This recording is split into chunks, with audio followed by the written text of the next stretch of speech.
Good afternoon, everyone. I'm sad to say that this presentation doesn't have any cat pictures. While I was making this presentation, I realized that 31 NANOG meetings ago, I did my last lightning talk at NANOG, which was about home routers breaking IPv6. And so 10 years on and 31 NANOG meetings later, I'm back on stage speaking about home routers that break IPv6. I guess there's a lesson in there. I think I'm going to start on the title for my, my presentation at NANOG 107 in October of 2029. It's going to be something with IPv6. So today's topic, IPv6 adoption is killing my throughput. That sounds weird because IPv6 is supposed to be faster and better, right? So a tale of two pipelines. So this is my home connection, and for some of you who have a DSL connection, you might want to leave the room because you're going to be sickened by the numbers in this presentation. I'm truly blessed. I live in a city in a country where I get a symmetrical 1 gig fiber to the home connection, and it costs me about $500 a year. That's brilliant, right? There's a snag though. It's a municipal fiber build, and it's shared between a whole bunch of providers.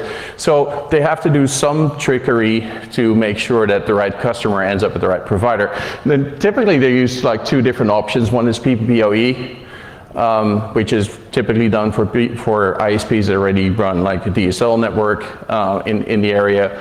Then the other one is a native Ethernet solution, but using DHCP option 82, the DHCP relay stuff for provisioning, which links your DHCP public Ethernet address to a VLAN in some god-awful way. That works for IPv4 just fine. The only problem is I now have this super duper, super modern internet connection at home that doesn't do native IPv6. Okay, but yeah, well, there's no issue, right? I mean, we've developed 6RD for exactly this purpose, and well, whoever needs 1500 byte MCUs anyway, and all CPs these days support GRE, so that should be fine, right? It's usually in hardware. But here we end up with the two separate pipelines inside of your CPE. The one is hardware accelerated, which is for typically IPv4 forwarding, NAT, v6 forwarding, PPPoE, IPsec, GRE. What's not hardware accelerated is stuff like WireGuard, because it's simply too new, OpenVPN, because there's too many buttons, and IPv6 in IPv4 GRE. And that, as more and more content is shifting towards IPv6, if you have a dual stack at home, gives you an interesting challenge, because this is what my CPE looks like if I'm using IPv4. My CPU utilization is pretty much next to nothing, and I get like 900 something megs of throughput out of my uplink, which is pretty good. But this is IPv6. I'm pegging out the CPU at maximum utilization. It turns into a bit of a space heater. And I'm hurting to get 170 megs of throughput. And since more and more content is moving to IPv6, actually the performance of internet in my home is going down. So conclusions on this, well, DHCP option 82, which quite a few networks still use, it's not perfect.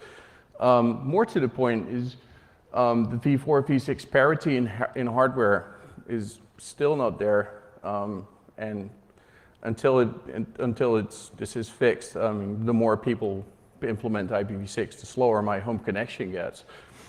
And anyone who knows an alternative CPE that doesn't have this issue, I would love to hear from you. And that's it. Thank you very much.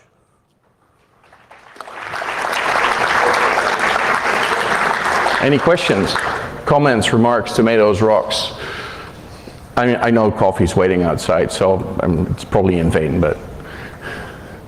I'm not Tony Tauber from Comcast, no expert in DHCP option 62, but I mean, is there some similar magic that could put you in the right VLAN for V6?